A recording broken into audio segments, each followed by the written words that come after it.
mentioned the night of our first meeting, I am a native of Fayette County. I grew up in Fayetteville, as did my mother and her parents. My family can be traced back as many as 7 generations in Fayette County, and Fayetteville more specifically.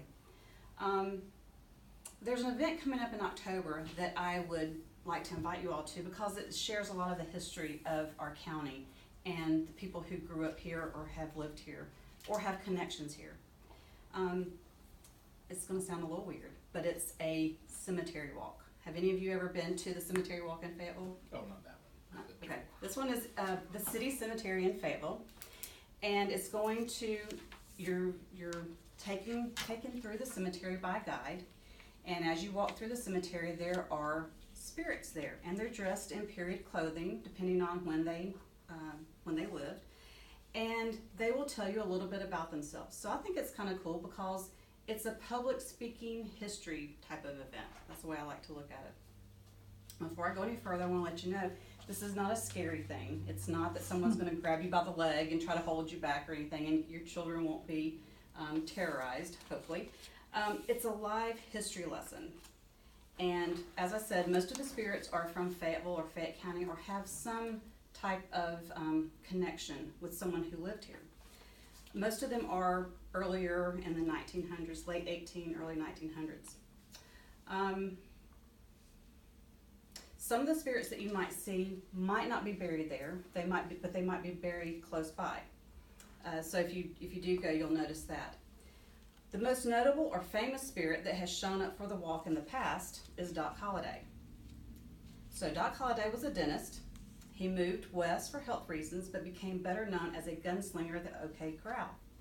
Doc was born in Griffin and he would frequently visit his uncle, John Stiles Holliday, who lived in Fayetteville in what is now known as the Holliday Dorsey Fife House, just off the courthouse square.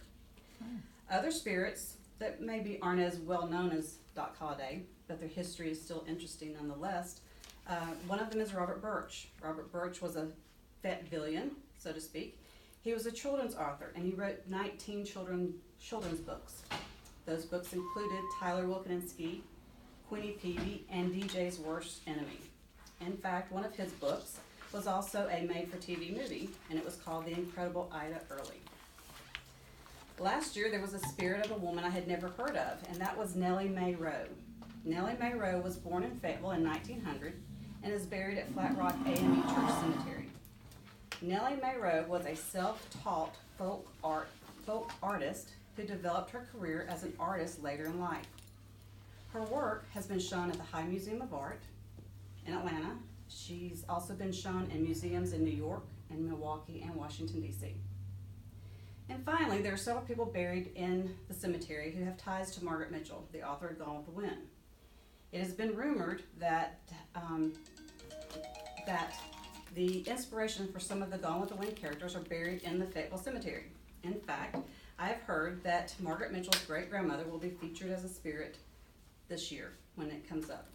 So I'd like for you to mark your calendars for October 19th or 20th and come on over to Fayetteville and take a walk through the cemetery. Awesome. Excellent.